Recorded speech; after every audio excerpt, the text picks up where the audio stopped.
बहुत ज़्यादा बारिशों की वजह से हालात बहुत नासाज थे, तो अभी आज धूप निकली अल्लाह के फजल से।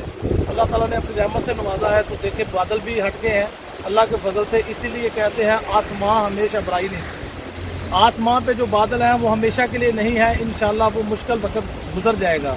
तो आप दोस्तों से अपील है, एक दूसरे की मदद करें और जहाँ भी रहें अपना एक होने का सबूत दें। बहुत बहुत मेहरबानी।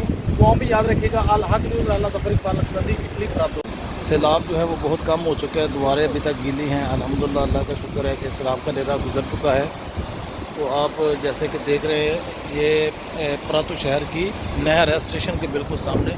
मौसम भी खुशगवार है, आज तो माशाल्लाह धूप निकली हुई है और बारिशों की वजह से सर्दी में भी काफ़ी शिद्दत आई है जी। आज अल्लाह ताला ने धूप निकाली है जी माशाल्लाह। बादल भी बहुत प्यारे नज़र आ रहे हैं आज तो जनाब देखें नहर के नीचे कैसे पुल के साथ कचरा वो टहनियाँ अटकी हुई हैं।